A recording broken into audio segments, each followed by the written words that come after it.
असतो मा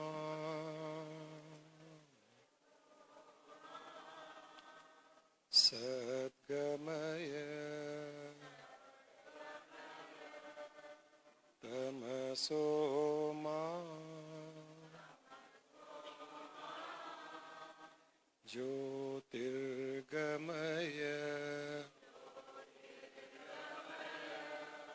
मृत्योर्मा अमृतंगमय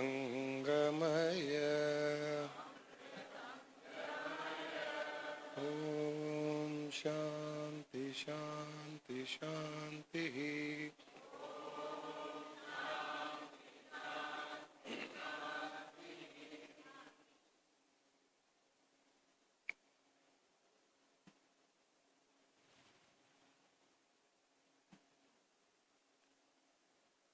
उद्देशाणाम स्पष्टते दिशान्ति उद्देशाणाम स्पष्टते लभ्यन्ति उद्देशाणाम स्पष्टते मोक्षान्ति। इसका अर्थ है कि किसी भी विषय में मनुष्य के जब उद्देश्य स्पष्ट होता है, यानी एक ऑब्जेक्टिव क्लियर होता है, उसके स्पष्ट होता है, तो उसे उस उद्देश्य की पूर्ति के लिए ऑटोमेटिकली दिशा मिल जाती है। उद्देशाणाम स्पष्टते दिशान्ति, उद्देश्य स्पष्ट होना आवश्यक है। हमें क्या चाहिए, जीवन का उद्देश्य क्या है, आपको प्राप्त क्या करना है, वो जब उद्देश्य ऑब्जेक्टिव की क्लैरिटी हो जाती है तो स्वतः ही आपको उसकी एक दिशा मिल जाती है।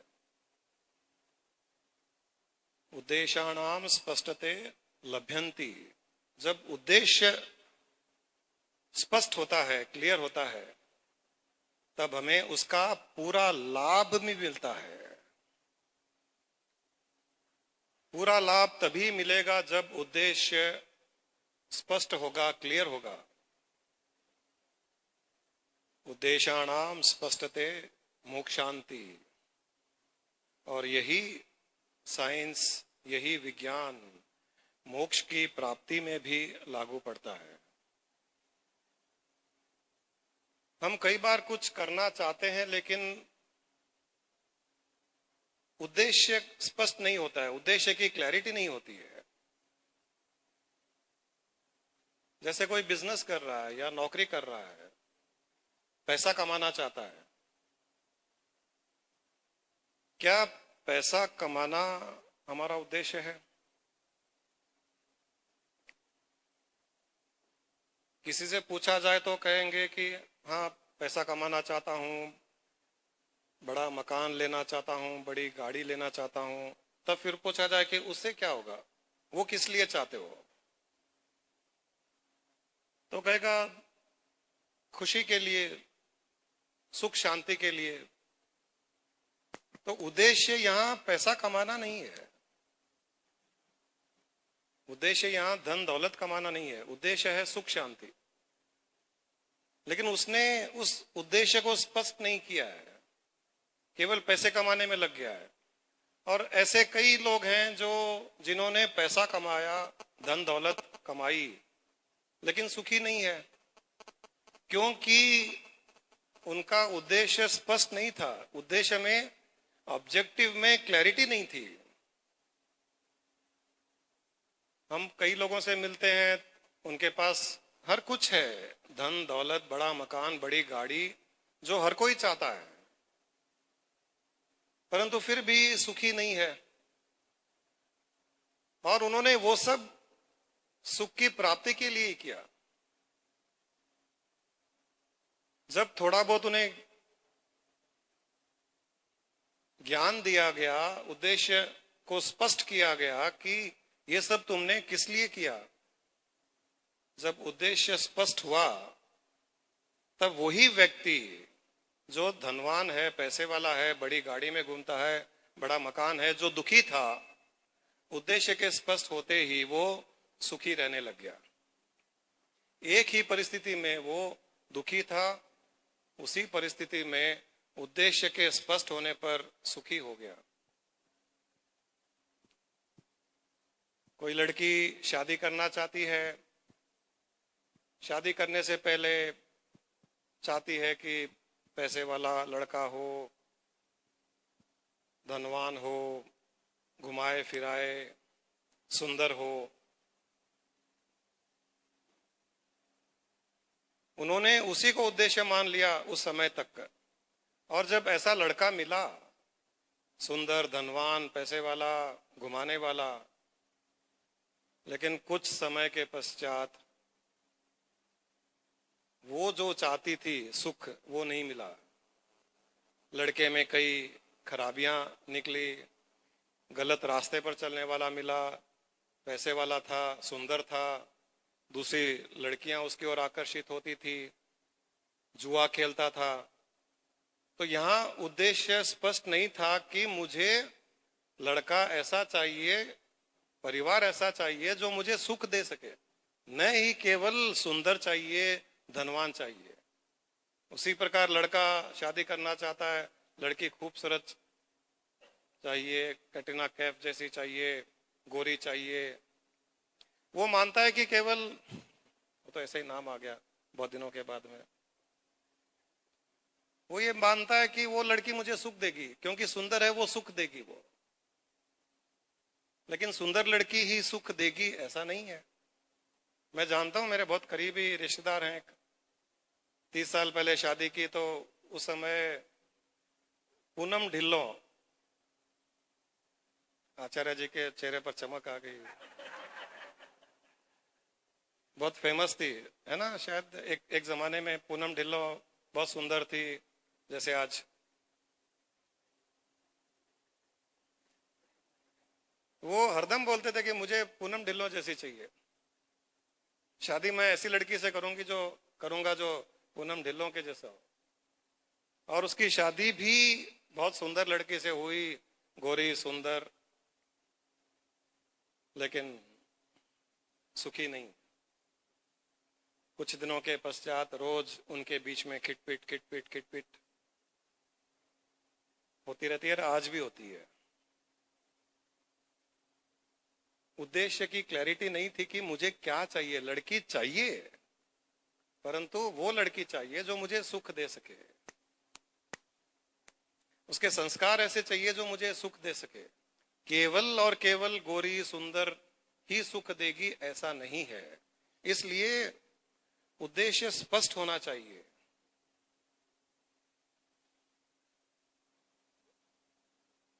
स्वामी जी ने भी एक बार कहा था,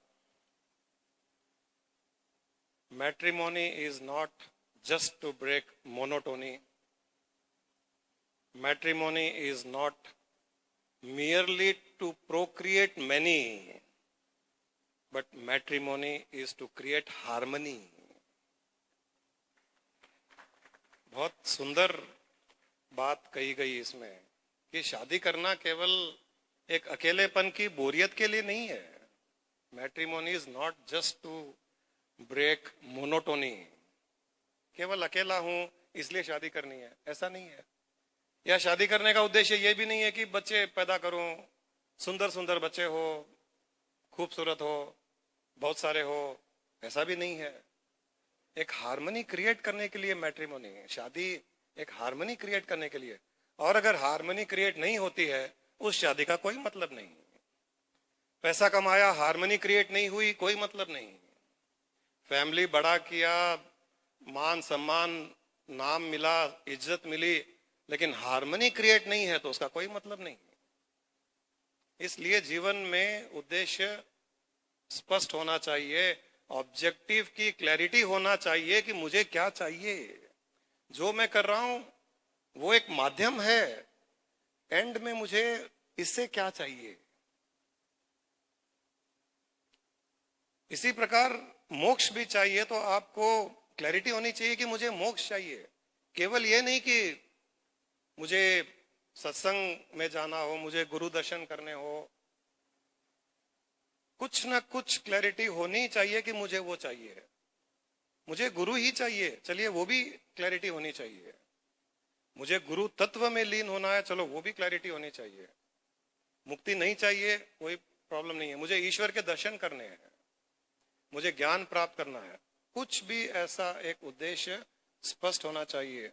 बिना उद्देश्य के स्पष्ट हुए न आपको दिशा मिलेगी, न उसका लाभ मिलेगा, और न ही अल्टीमेट ऑब्जेक्टिव की पूर्ति होगी। जैसे मैं पहले हठ योग की साधना करता था, जब मैंने साधना शुरू की तब मेरे को एक क्लैरिटी नहीं थी। मेरे पहले गुरु राजेंद्र ब्रह्मचारी जी ने मुझे मार्ग दिखाया, मैंने फॉलो करना शुरू किया, लेकिन धीरे धीरे जब उस मार्ग में आगे जाने लग गए तो थोड़ी क्लैरिटी होने लगी कि ये किस लिए किया जा रहा है। और जब मेरा उद्देश्य स्पष्ट हो गया, क्लियर हो गया कि मुझे वो चाहिए, और जब मैंने मेरे गुरु से पूछा कि ये कैसे प्राप्त होगा जो अल्टीमेट है, तब उन्होंने कहा कि मुझे उस अल्टीमेट को प्राप्त करने के लिए 2 जन्म और लेने पड़ेंगे, इतना आसान नहीं है। गुरु थे इसलिए उनके सामने तो कभी बहस नहीं की, लेकिन मन में बहुत इंटेंसिटी से इच्छा जागृत हुई कि मुझे 2 जन्म नहीं लेने हैं। अब उद्देश्य स्पष्ट हो गया, ऑब्जेक्टिव क्लियर हो गया कि ये साधना किस लिए कर रहा हूं, और मैंने ये भी सोच लिया, मन में आ गया कि मेरा जो उद्देश्य है कोई जरूरी नहीं है कि मुझे हठ योग से ही प्राप्त हो। मेरे जो पहले गुरु थे वो 50 साल से उस हठ योग की साधना में बहुत तीव्र साधना, बहुत इंटेंसिटी वाली साधना कर रहे थे। ब्रह्मचारी रहे, घर बार छोड़ा, वैराग एकदम हाईएस्ट लेवल का, शरीर को तपाया, मन को तपाया, परंतु वो चाहते थे कि हठ योग के द्वारा ही उद्देश्य की प्राप्ति हो, तो उन्होंने हठ योग का एक कंडीशन उसमें ऐड कर लिया था। वो अपने साधना में सही थे, अपनी अपनी सोच होती है। मेरे मन में एक उद्देश्य स्पष्ट हो गया कि मैं चाहे हठ योग के थ्रू वो प्राप्त करूं, राजयोग के थ्रू प्राप्त करूं, ज्ञान के थ्रू प्राप्त करूं, या और किसी तरह से प्राप्त करूं, मुझे अल्टीमेट प्राप्त करना है, बहुत जल्दी प्राप्त करना है। मेरा उद्देश्य स्पष्ट हो गया, क्लियर हो गया। तब तक मेरा उद्देश्य ऑब्जेक्टिव साधना करने का क्लियर नहीं था। जैसे ही वो क्लियर हुआ कि मुझे स्पिरिचुअलिटी का अल्टीमेट, जो भी मुझे नाम भी पता नहीं था, बट इतना था कि स्पिरिचुअलिटी में जो अल्टीमेट है वो मुझे प्राप्त करना है, और इसी जन्म में बहुत जल्दी। जैसे ही ये क्लैरिटी हुई, ऑटोमेटिकली टर्न ऑफ इवेंट्स होने लग गए। हम श्री सलम वाले स्वामी जी के संपर्क में आए, उनके पास जाना शुरू किया, कभी कभी उन्होंने बुलाना शुरू किया, काफी नाटक हुआ उसमें,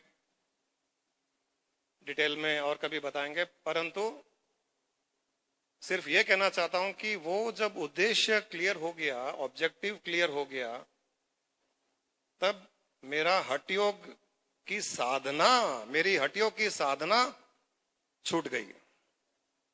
जिस साधना को लेकर के मैं आध्यात्मिक मार्ग में आगे बढ़ने का प्रयास कर रहा था, और 3-4 साल मैंने इतनी इंटेंसिटी से उसकी साधना की, जनरली जो व्यक्ति अपनी साधना जिस प्रकार से शुरू करता है वो उसे छोड़ता नहीं है।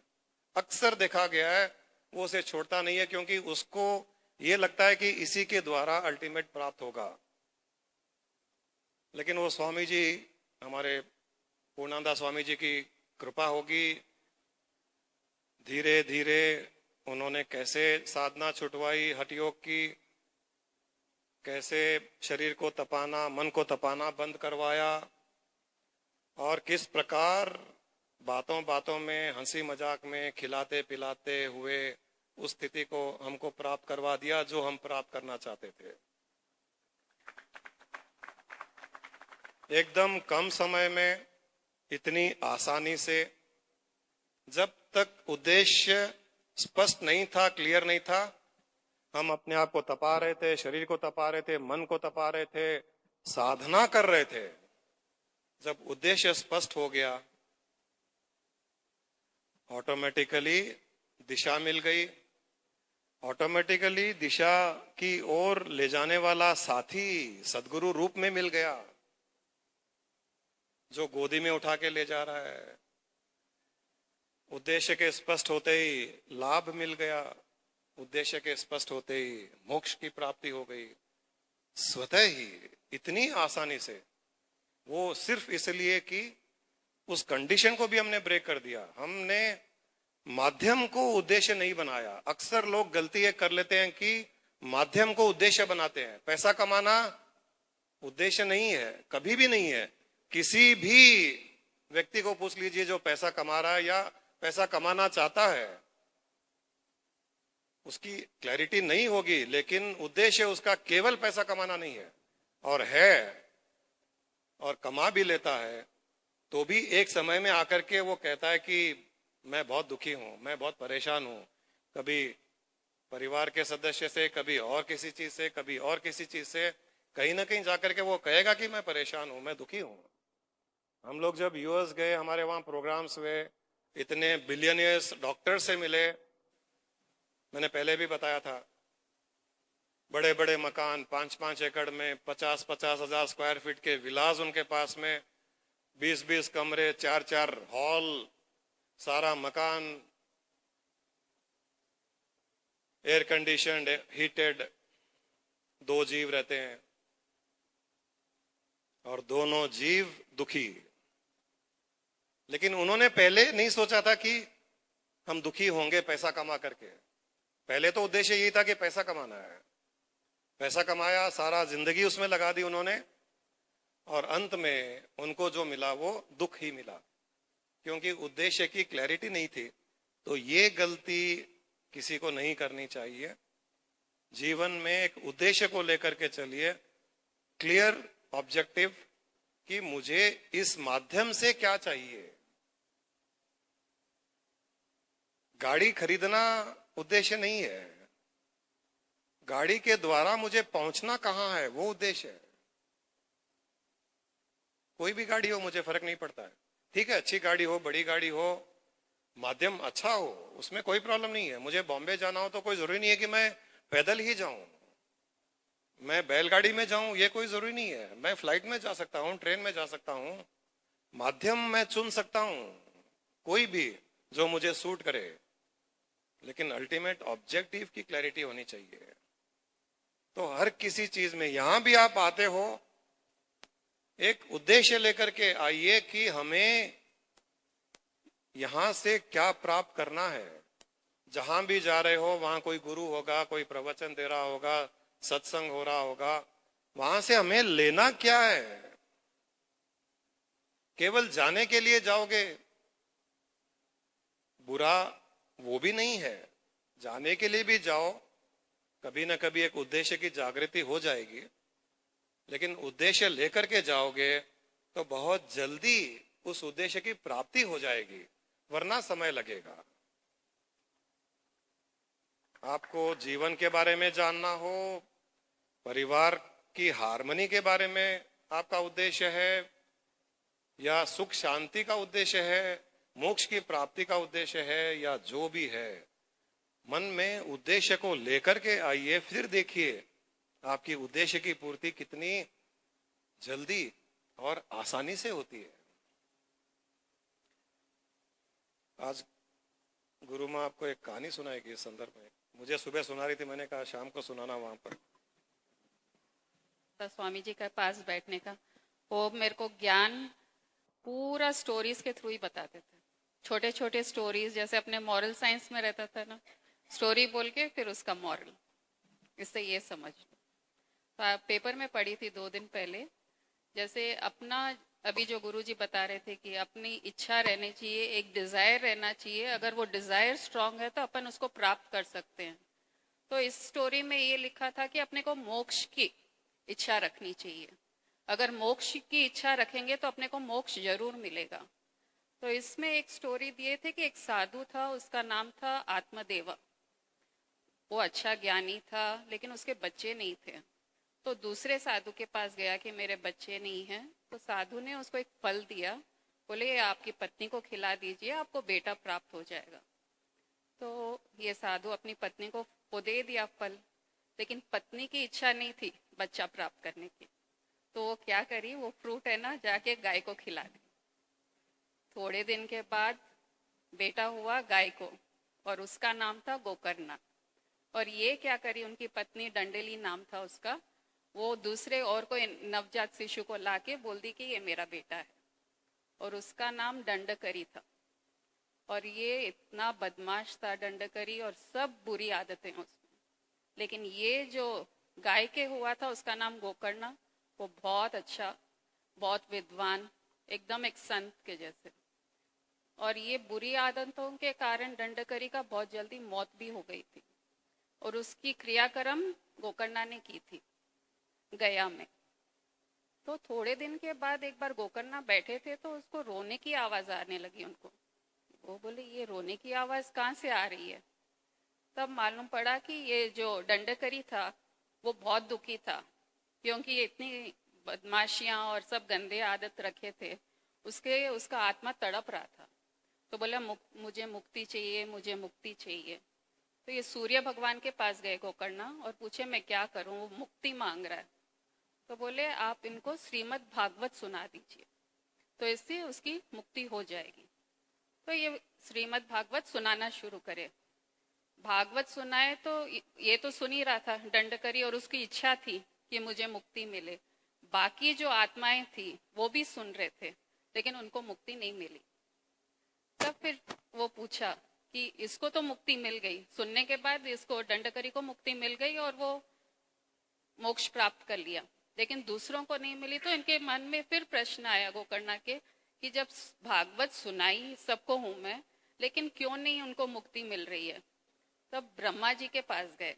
तो ब्रह्मा जी बोले बाकी लोगों को मोक्ष की इच्छा नहीं थी, उन्होंने सुन लिया, जैसे अपन जाते हैं सत्संग में सुन लेते हैं, लेकिन इच्छा कि हमको वो प्राप्त करना है वो नहीं है, तो वो अपन प्राप्त नहीं कर पाते हैं।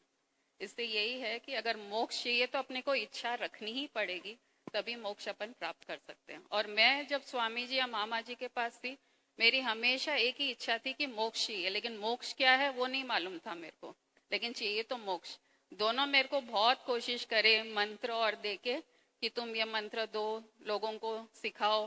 बोली मेरे को ये सब कुछ नहीं चाहिए, मेरे को खाली मोक्ष चाहिए, क्योंकि इसमें अटक जाऊंगी फिर मंत्र और देंगे तो।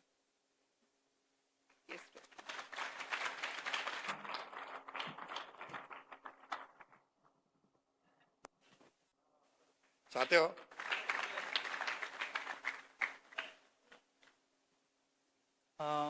किसी वस्तु की कल्पना करके उसकी इच्छा कर सकते हैं, पर मोक्ष की कैसे करें?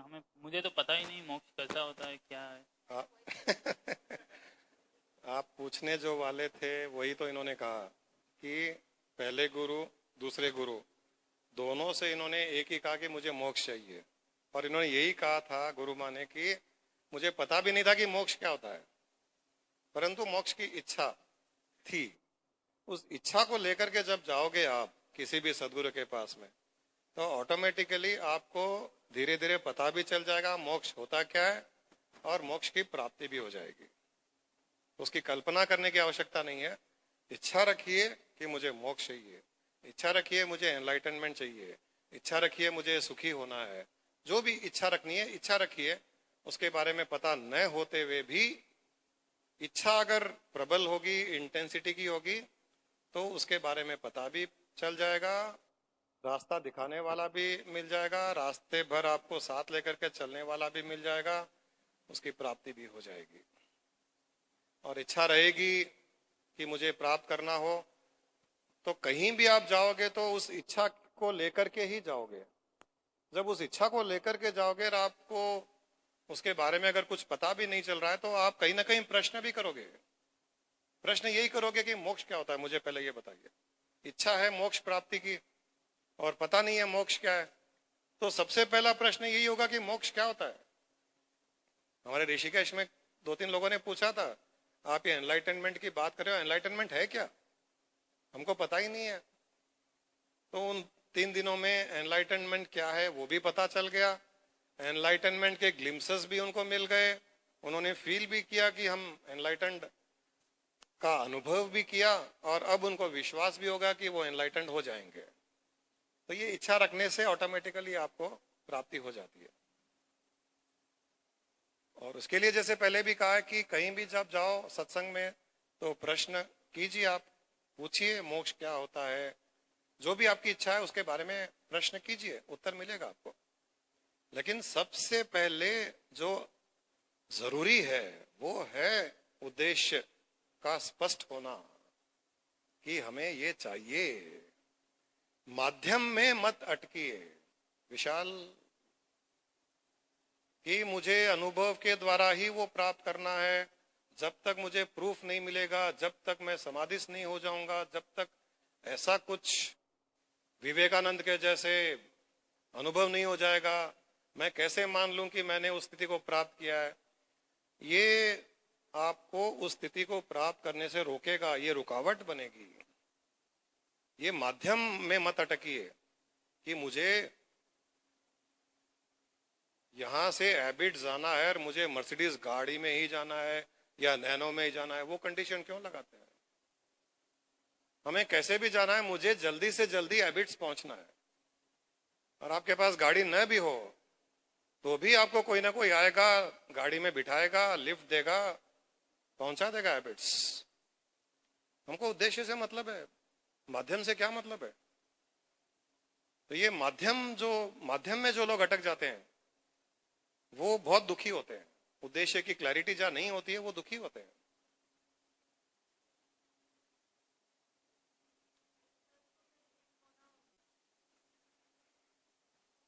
गुरु स्वयं गुरु तत्व में स्थित होकर के ही मोक्ष का आनंद ले रहा है। वो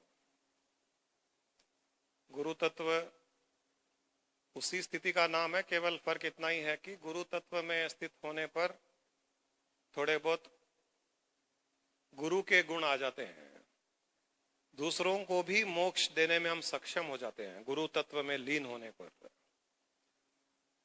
वो तत्व गुरु बनने के लायक हमें बना देता है। जैसे ब्रह्म तत्व में लीन होते हैं तो हम ब्रह्म बन जाते हैं, गुरु तत्व में लीन होते हैं तो गुरु बन जाते हैं। मैं ये बता दूं कि मुझे गुरु बनने का कभी भी उद्देश्य मेरा नहीं था, लक्ष्य भी नहीं था, इच्छा भी नहीं थी, कभी भी नहीं था। पता नहीं किस जंजाल में फंस गए, हमको भी पता नहीं था कि जंजाल में फंस जाएंगे। जब तक वो पूर्ण स्थिति भी प्राप्त हो गई तब तक भी नहीं था, स्वामी जी के शरीर छूटने के बाद भी नहीं था, कभी भी नहीं था। वो तो ये प्रेम जी ने लुभाया, फंसा दिया। हाँ, किसी का प्राप्त होता है, किसी का प्रारब्ध होता है। हमारा प्रारब्ध, आपका प्राप्त। खैर, बहुत खुशी होती है, जो चीज हमने प्राप्त की उसको बांटने में बहुत खुशी होती है, कोई डाउट नहीं है। गुरु बनने का कोई अहंकार नहीं होना चाहिए। गुरु का अर्थ है जो स्वयं अपने अंदर के अंधकार को दूर कर चुका है उस ज्ञान के प्रकाश के द्वारा, और वही प्रकाश वो फैला रहा है, वो गुरु है। अंधकार में गिराने वाला गुरु नहीं है, अंधकार से हटाने वाला गुरु है। तो जब जब मौका मिले हर किसी को यह प्रकाश फैलाना ही चाहिए आगे से आगे।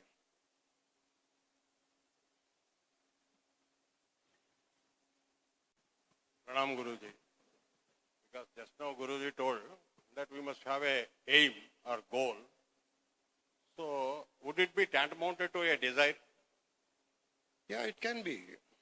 Now I come to another thing, because as per Karma Siddhanta, as per Gita also, you do your karma, expecting any results.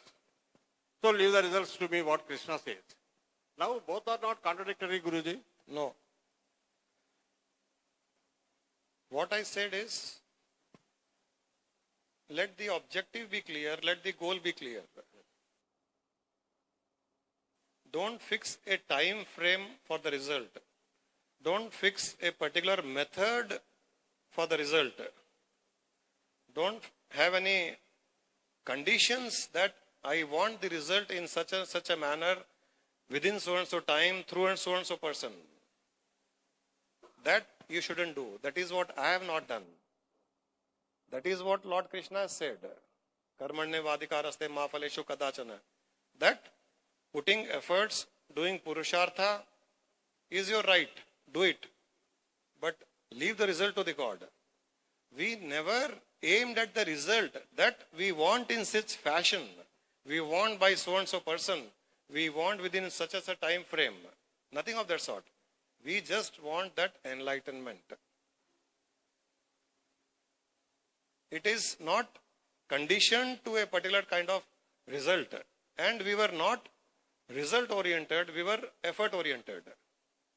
Which I keep advocating that you should be effort oriented, not result oriented. If you are result oriented, you will face disappointments. Result may or may not come as you want it. So just keep putting effort. That is what we did.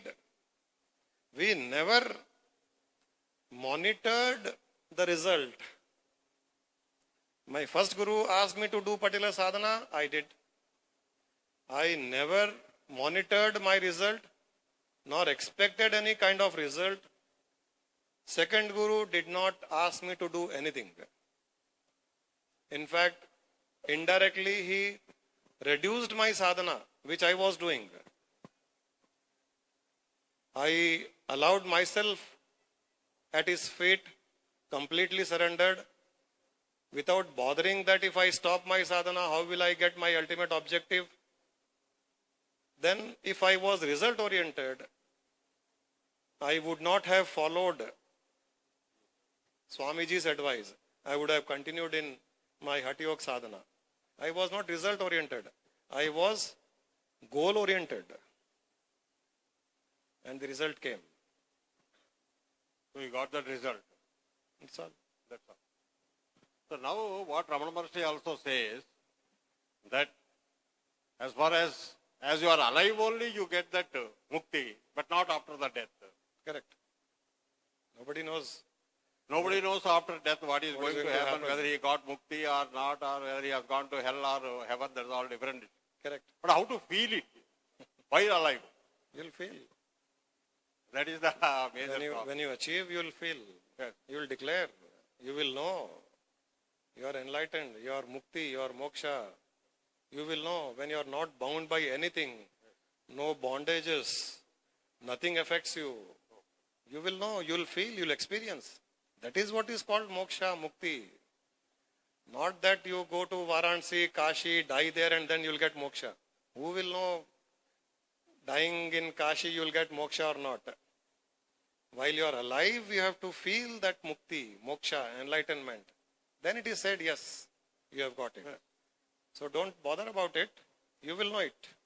So definitely we will have the experience of feeling of the moksha while alive. Yeah, that's all. That's all.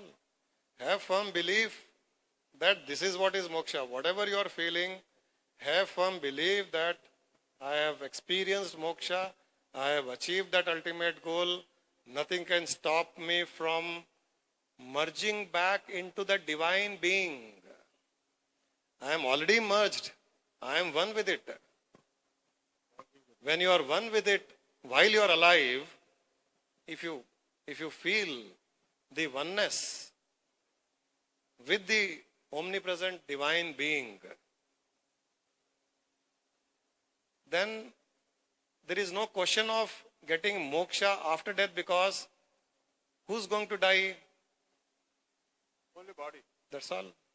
See, you have such a clarity. The physical body is going to die.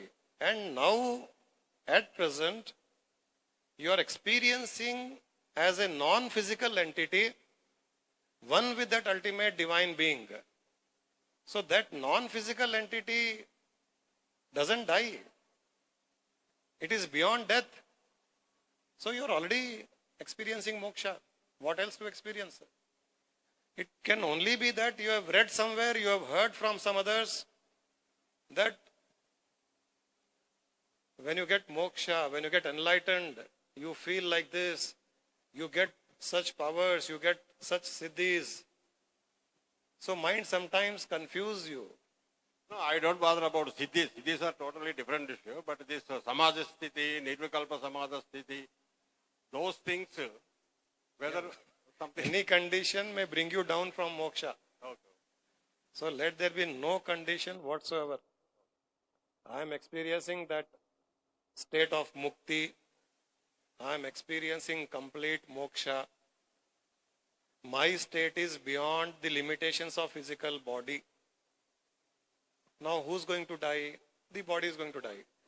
Before experiencing this state, if you think of death, you would think that you are going to die.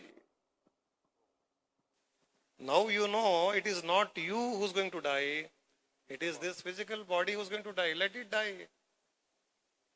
Even now, I am not the physical body. After death also, I will not be physical body. That state will not undergo any change based on death or birth of a physical body. You are experiencing moksha. Thank you, Guru. He was doing a lot of sadhana. One day he started running around the whole village. That I am going to Shivaloka, I am going to Shivaloka, I am going to Shivaloka. मैं शिवलोक जा रहा हूँ, मैं शिवलोक जा रहा हूँ. किसी ने बोला कि how do you know that you are going to Shivaloka? How do you know what is in the Shiva's mind? Whether he is calling you or not. He said it doesn't matter what is in Shiva's mind. What matters is what is in my mind. Shiv के मन में क्या है उससे कुछ फर्क नहीं पड़ता है. मेरे मन में क्या है उसका फर्क पड़ता है. हर चीज उस पर निर्भर करती है कि मेरा मन क्या कहता है. मैं शिवलोक जा रहा हूं, मेरा मन कह रहा है मैं जा रहा हूं. और शिवलोक वही जाएगा जो ये संकल्प रखेगा कि मैं शिवलोक जा रहा हूं. वहां तो शिव जी भी इसको नहीं रोक सकते क्योंकि वो सिस्टम नहीं है. न ब्रह्मलोक में, न शिवलोक में, न विष्णुलोक में, न किसी लोक में ये सिस्टम ही नहीं है कि कोई रोक सके. अगर आपका संकल्प पूरा है, कन्विक्शन पावर है कि मैं वहां जा रहा हूं, तो इस सृष्टि के साइंस में वो सिस्टम नहीं है जो कोई आपको रोक सके. Doors are always open for that being who has strong conviction power that I am going to achieve this. Whether it is for any loka or for this worldly matter, science is same. Here also, if the strong conviction power you have that I have achieved this, I am going to achieve this, nobody can stop you from achieving that.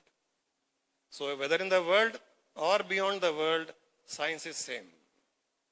Time bound तो होना पड़ेगा ना actually to attain early.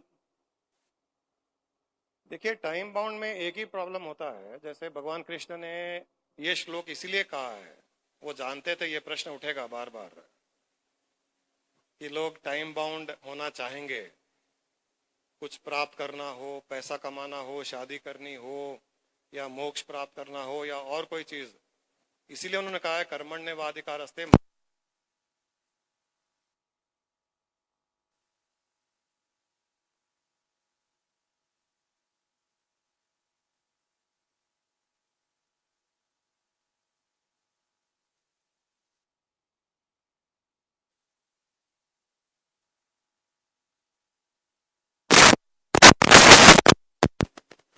Time bound न होने में एक benefit ये भी है कि तुमको टाइम बाउंड से पहले ही उस चीज की प्राप्ति हो जाए. और अगर टाइम बाउंड करोगे तो टाइम पर ही होगा. दूसरा, उस टाइम पर न हो सके किसी कारणवश, क्योंकि हम जो अभी कर रहे हैं उसके साथ में हमारे पूर्व समय में किए हुए कर्म भी जुड़े हुए हैं, तो वो भी अपना फल दे रहे हैं. किसी कारणवश टाइम बाउंड जो आपने किया उसमें आपको रिजल्ट नहीं मिला और अगले दिन मिलने वाला है, लेकिन जिस दिन का आपने टाइम सेट किया है उस दिन जब नहीं मिला और आपको ये पता नहीं है कि नेक्स्ट डे मिलने वाला है, तब आप उस दिन क्या हो जाओगे, डिसअपॉइंट हो जाओगे कि मैंने टाइम लिमिट फिक्स किया था कि इतने टाइम में मुझे ये प्राप्त करना है और नहीं प्राप्त हुआ। तब आप डिसअपॉइंट हो जाओगे, डिप्रेस हो जाओगे और नेगेटिव हो जाओगे, डाउट करने लग जाओगे, होगा नहीं होगा, उसके एफर्ट छोड़ दोगे। आपको वो चीज प्राप्त होने वाली थी, आप एफर्ट छोड़ दोगे, नेगेटिविटी एमिनेट करोगे, तब जो कल होने वाला है वो और आगे निकल जाएगा। और कई लोग ऐसे हैं कि टाइम बाउंड उन्होंने कोई चीज किया, टाइम बाउंड में वो चीज प्राप्त नहीं हुई, सुसाइड कर लिया उन्होंने, परंतु अगले दिन ही उनको वो प्राप्त होने वाला था। तो ऐसा टाइम बाउंड करने में ये थोड़ी डिफिकल्टीज होती है। होना ये चाहिए कि मुझे ये प्राप्त करना है, जितनी जल्दी हो सके मुझे प्राप्त करना है, परंतु जब मुझे प्राप्त हो तब वो मेरे भले के लिए हो और सारी सृष्टि की हार्मनी के लिए हो। इस प्रकार का कंडीशन लगा करके आप उद्देश्य प्राप्ति की ओर आगे बढ़िए। आपके रास्ते आराम से इतने अच्छे निकलते जाएंगे और इतनी स्पीड उसमें आ जाएगी, डिसअपॉइंटमेंट कभी नहीं होगा, डिप्रेशन नहीं आएगा कभी भी, एंथुजियाज्म बना रहेगा और आपको पता है कि जब भी होगा बहुत सुंदर होगा, जब भी होगा मेरे भले के लिए होगा। आपने एक ऑब्जेक्टिव बनाया, मुझे 1 करोड़ रुपए पैसे कमाने हैं और 1 साल में ही कमाने हैं। अब आपको यह पता नहीं है कि वो 1 करोड़ रुपए आपको 1 साल में मिल जाए तो वो आपके लिए अच्छा है या नहीं है, आपको कैसे पता? आपको पता नहीं है, क्योंकि हमारी दृष्टि इतनी दूर तक नहीं देख सकती जो ब्रह्मांड देख सकता है। ब्रह्मांड को यह पता है कि इसके लिए 1 करोड़ रुपए 1 साल में इसके लिए ठीक नहीं है, 1.5 साल में इसके लिए ठीक है। तब वो 1.5 साल में अपना प्लान कर रहा है 1.5 साल में देने के लिए, लेकिन आप टाइम बाउंड होकर के 1 साल के लिए बढ़ रहे हो आगे, तो वो आपके लिए खराब हो सकता है। और आप फोर्स करोगे, प्राप्त भी हो जाएगा, हो सकता है आपके लिए बहुत बुरा होगा, वो गलत तरीके से प्राप्त कर लोगे, क्योंकि टाइम बाउंड कर दिया, टाइम नजदीक आ रहा है, टाइम निकल रहा है और कहीं ना कहीं से कोई ना कोई ऑफर आएगा ही आएगा। मुझे कैसे भी किसी भी हालत में 1 करोड़ रुपए 31 दिसंबर के पहले चाहिए, लेकिन आपके कर्मों के कारण वो 31 दिसंबर को संभव नहीं है, मे बी 5 जनवरी को संभव है।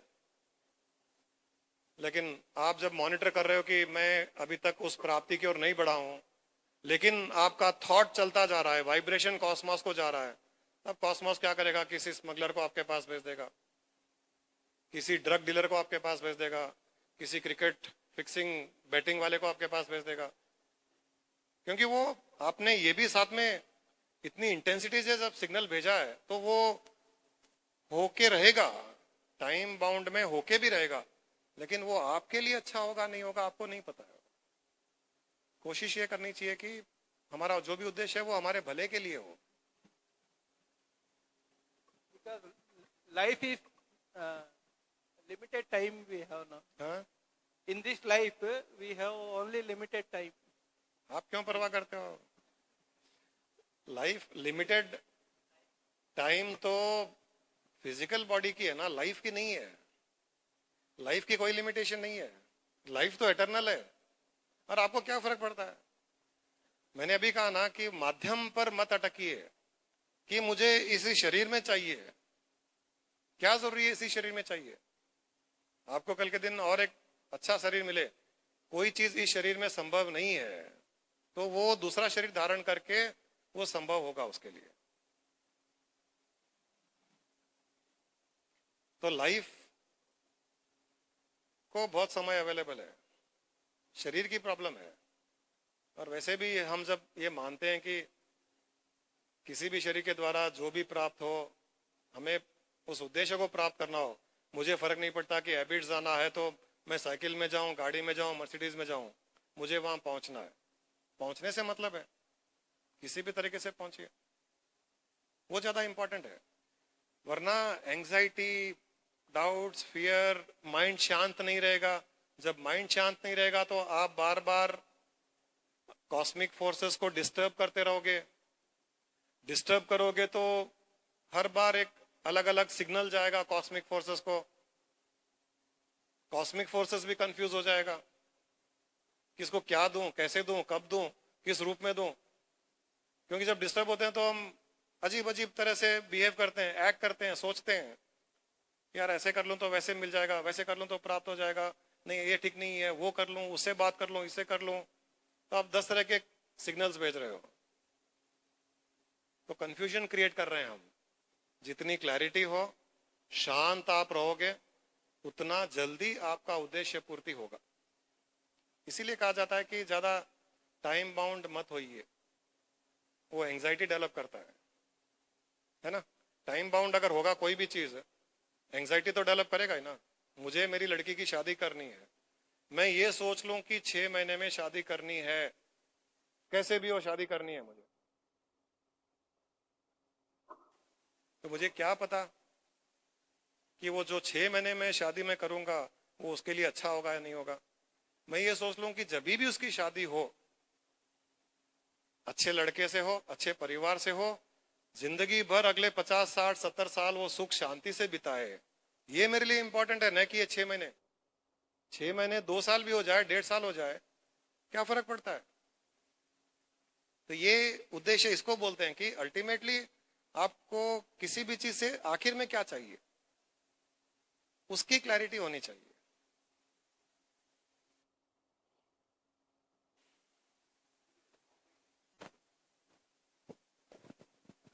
It is not a question. Somewhere I read one person went to Sri Ramana Maharshi ji and he asked, Guruji, I don't want anything except moksha. He laughed at him. So this person asked, why you are laughing, Guruji, at me? Again he laughed.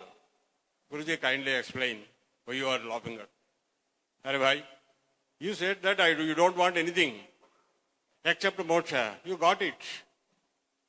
So why do you unnecessarily waste time? When you want nothing else. This you can explain. It will be helpful to some of our friends in a detailed and with a reasoning manner. Sir ji, उसने जब कहा, when he said that I don't want anything else other than moksha, when you don't want anything else, what remains is moksha only.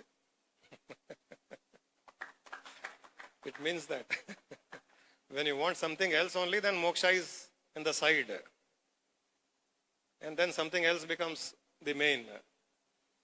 मुझे कुछ नहीं चाहिए, केवल मोक्ष चाहिए। उन्होंने यही कहा कि किसी ने कहा उन सन्यासी को, संत को, कि मुझे कुछ नहीं चाहिए, केवल मोक्ष चाहिए, तो हंसने लग गए वो।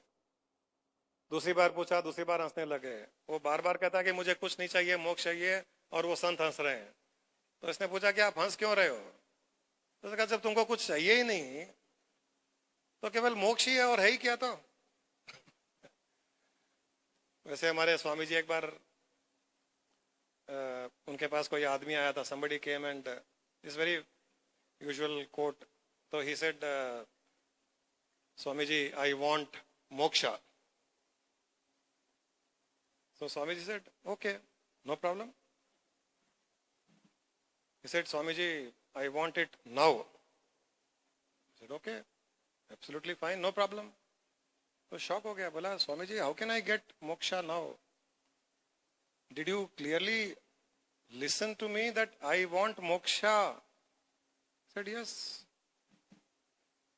Right now, drop your I and want. What will remain?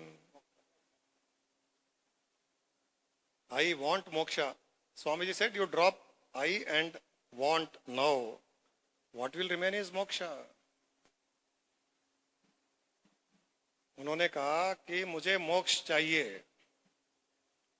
तो स्वामी जी ने कहा कि मिल जाएगा। बोले अभी मुझे मोक्ष चाहिए।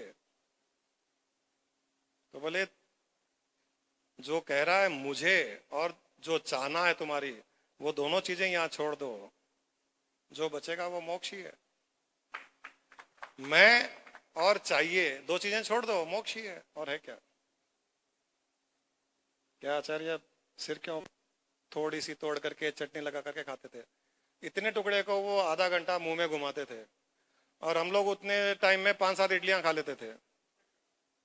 तो मैं पूछता था, Swami ji why do you eat so slowly? तो कहते थे कि Jain, the more the tastier the food you eat slowly you will enjoy it more. जितना स्वाद खाना होगा उसको उतना धीरे खाया करो, ज्यादा एंजॉय करोगे। तो वही मैं आपके साथ कर रहा हूं।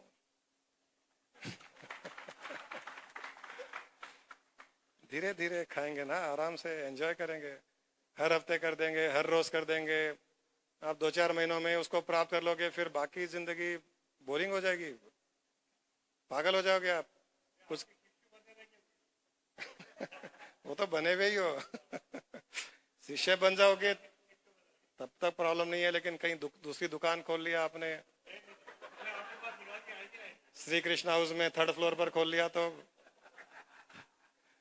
तरीके तो पूरे पता चल गया। भाई लोगों को बुलाना तो समोसे खिलाया करो, केक खिलाया करो, कोल्ड ड्रिंक पिलाया करो, थोड़ी अच्छी बातें करा करो, तो दुकान चालू हो जाएगी। बुलेट बुलेट बुलेट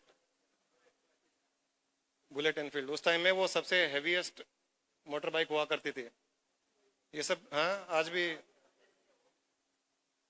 तो हमारे एक दोस्त के पास भी थी वही बुलेट, वो थी, और एक जावा होती थी शायद, दो ही थी। वो बुलेट को बहुत स्पीड से चलाता था हमारा दोस्त, और मैं बहुत धीरे चलाता था। मेरा एक दूसरा दोस्त था जो उसके साथ भी बैठा हुआ है और मेरे साथ भी बैठा हुआ है।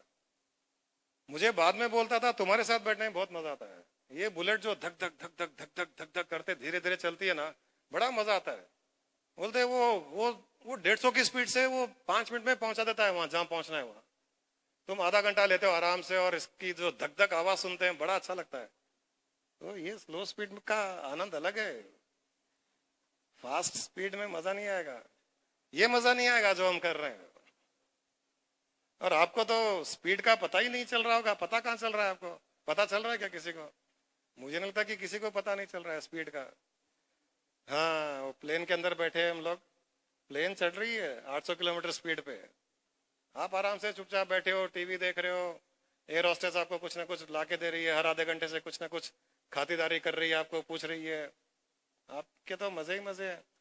फिर भी शांति नहीं है। आप कहते हो कि नहीं लग नहीं रहा है, प्लेन में बैठे हैं, लगना भी चाहिए ना, प्लेन में बैठे हैं। तो उसका तो एक ही उपाय है कि प्लेन से बाहर फेंक दो, तब पता चलेगा। अरे वो प्लेन में बैठे थे, अच्छा था, तो चली गई। हाँ, वो भी without parachute. Day to day life में कुछ अगर लुक फॉरवर्डनेस है तो एंथुजियाज्म है, ऐसा लगता है जैसे कहीं बाहर घूमने जाना है या कोई नेक्स्ट काम है या नेक्स्ट कुछ। नॉर्मल सेंस में वो एंथुजियाज्म होल्ड अप नहीं हो रहा एक्सेप्ट फॉर लुक फॉरवर्डनेस। ये मंथ करना है, ये वीकेंड कुछ करना है, या शाम में कुछ करना है, ऐसे कुछ लुक फॉरवर्डनेस है तो ही एंथुजियाज्म, प्रमोदिता बिल्डअप रह रही। तो उसको नॉर्मल स्टेबिलिटी में कैसे उसको थोड़ा स्टेबलाइज कर सकते? वो इसलिए होता है कि जो आप कर रहे हो आप उसको एंजॉय नहीं कर रहे हो।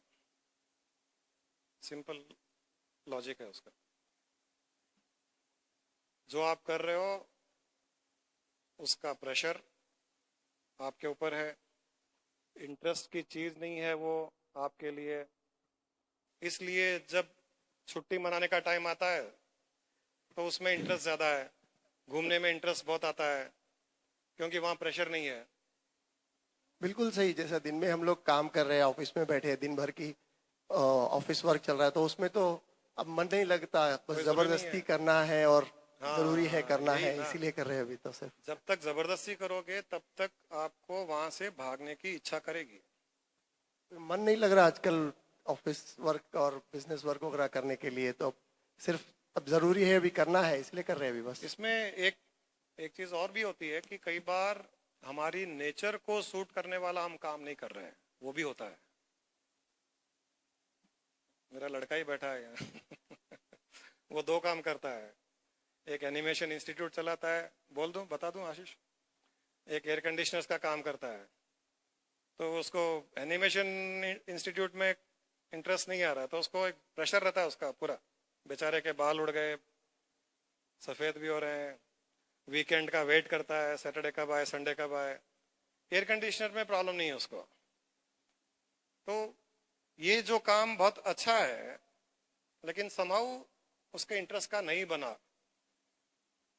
हो सकता है दूसरे लोग कर रहे होंगे उसमें, और 100 पॉसिबिलिटीज है उसको बढ़ाने का, एक्सपैंड करने का, लेकिन चूंकि इंटरेस्ट नहीं आ रहा है उस काम में, तो उसके लिए वो एक प्रेशर लगता है उसे। और वो एयर कंडीशनर के काम में उसको एक्सपेंड कर रहा है, अच्छा लग रहा है, वो इंटरेस्ट क्रिएट हो गया उसका। ट्रेडिंग में इंटरेस्ट है, इस चीज में इंटरेस्ट नहीं है। तो कई बार ये भी आप देख सकते हो कि कहीं काम ऐसा है जो आपके इंटरेस्ट का नहीं है। जैसे कौन सी पिक्चर में, वो 3 इडियट्स में शायद एक डायलॉग है ना कि सचिन तेंदुलकर को उसकी माँ अगर सिंगर बनाती तो क्या होता, लता मंगेशकर को क्रिकेटर बनाती तो क्या होता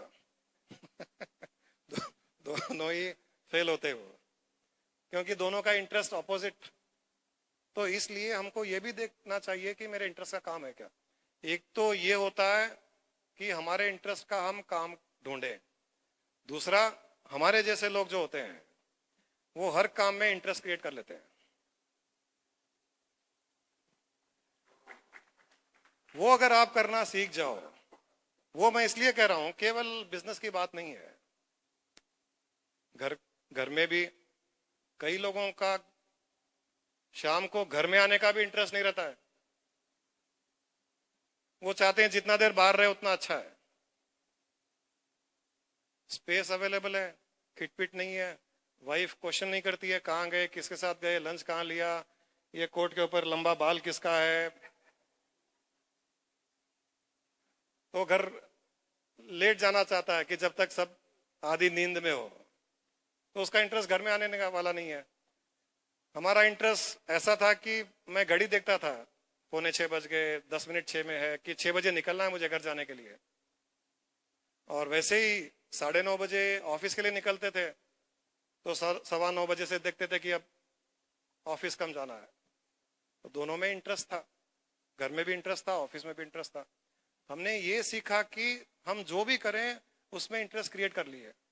जैसे मेरा स्पिरिचुअल इंटरेस्ट 0 था, टोटल 0। जब तक बिजनेस में था स्पिरिचुअल इंटरेस्ट नहीं था। जब स्पिरिचुअलिटी में घुस गया तो इंटरेस्ट क्रिएट कर लिया। इंटरेस्ट क्रिएट कर लिया तो उसमें सक्सेस भी मिल गया। ये अगर आदमी अपना एटीट्यूड बना ले कि मैं जो करूं उसमें इंटरेस्ट क्रिएट कर लूं, मैं जो करूं उसको एंजॉय करूं, तब तो वो संसार की हर चीज को एंजॉय करेगा, कोई प्रेशर नहीं होगा, अच्छा बुरा सक्सेस फेल्योर की चिंता नहीं करेगा, केवल उसमें एंजॉय करते हुए इंटरेस्ट लेगा। सक्सेस तो वैसे भी उसकी कदम चूमेगी, क्योंकि जिस चीज में हम एंजॉय करते हैं वहां तो सक्सेस मिलना ही मिलना है। तो ये अगर एटीट्यूड डालो तो आप बिजनेस में भी, परिवार में भी, घूमने जाओ तो भी हर चीज को एंजॉय करोगे आप। एटीट्यूड ये होना चाहिए। अभी घर में ऐसा हो गया कि संडे आया तो पापा का वर्किंग डे है और मंडे टू सैटरडे पापा का हॉलीडे मूड है, ऐसे चल रहा। तो संडे में बिल्कुल रेडी होके बाहर सत्संग के लिए, इधर प्रोग्राम्स के वगैरह के लिए बाहर निकल जाता। बोले संडे आया तो चलो सुबह पापा 7 बजे चले जा रहे, जल्दी निकल जा। तो बच्चों के लिए भी ऐसा हो गया कि चलो मंडे टू सैटरडे अलग डे है और संडे एक अलग डे है, इंटरेस्टिंग डे आपको है। बैलेंस करना चाहिए, जरूर करना चाहिए बैलेंस।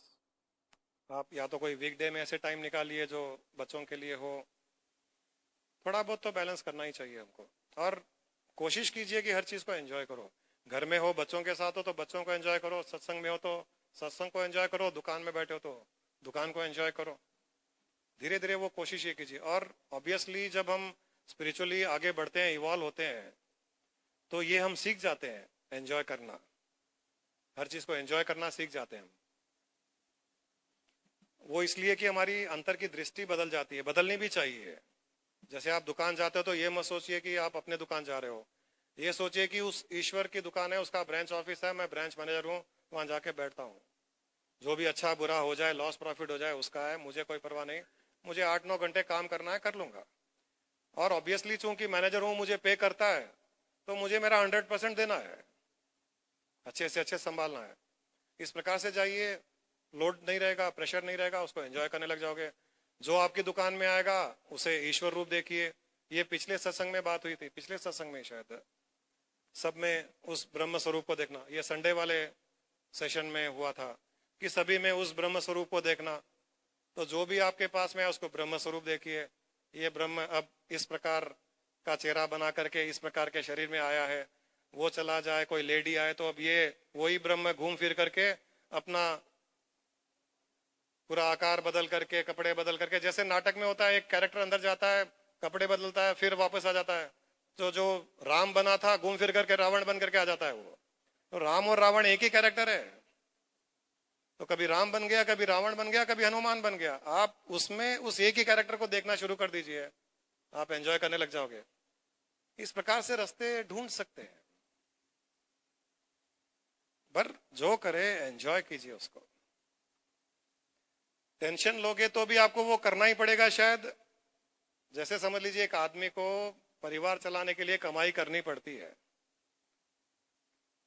अब वो खुशी खुशी कमाई करे या रोते रोते कमाई करे, कमाई तो करनी है। तो जिस चीज में ऑप्शन नहीं है उसमें तो अक्लमंदी यही है कि हम उसमें खुशी खुशी करें।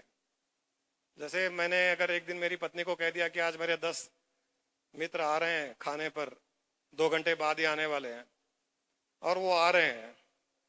अब इसके पास में ऑप्शन ये नहीं है कि हम उनको रोक सकें। ऑप्शन यही है, खुशी खुशी एक्सेप्ट करके उनका खातिरदारी करे, या रोते रोते कुट कुट करते हुए मुझे गालियां निकालते हुए करे। करना तो पड़ेगा, तब क्यों ना खुशी खुशी करें। हाँ, जहाँ ऑप्शन है वहां आप बेटर ऑप्शन चूज कर लीजिए, क्या प्रॉब्लम है। आपके पास में अगर समझिए सफिशिएंट इनकम है, आपकी बिना काम किए भी सफिशिएंट इनकम है, परिवार चल सकता है, तो ये रोज का बहुत ज्यादा इन्वॉल्वमेंट वाला काम मत कीजिए। या ऐसे लगता है कि पूरा काम सल्टा करके इतना पैसा मिल सकता है जो हम बैंक में रख दें और उससे हमारा खर्चा चल जाए, उससे ज्यादा आवश्यकता ही नहीं है। फिर अपने स्पिरिचुअल इंटरेस्ट भी परस्यू करेंगे, बच्चों के साथ भी रहना होगा, तो वो कीजिए, क्या प्रॉब्लम है उसमें। तो वो जब चॉइस हो तो वो चूज कीजिए, चॉइस नहीं हो तो हंसते हंसते सहन कीजिए। जैसे आपने शादी की, आपकी पत्नी है, अब चॉइस नहीं है, 90% चॉइस नहीं है कि मोबाइल फोन के जैसे तो है नहीं कि रिप्लेस किया जाए, तो हंसते हंसते सहन करना ज्यादा बढ़िया है। रोज कुट कुट करते हुए सहन करो, उसे तो हंसते हंसते सहन करो।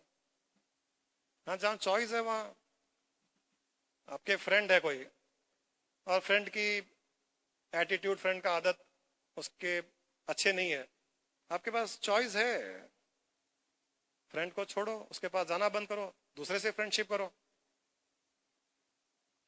2 एग्जाम्पल्स है ना, पत्नी है नो चॉइस, फ्रेंड है चॉइस है, गुरु है चॉइस है, बच्चे हैं नो चॉइस, पेरेंट्स हैं नो चॉइस। इसमें क्लैरिटी हो जाती है।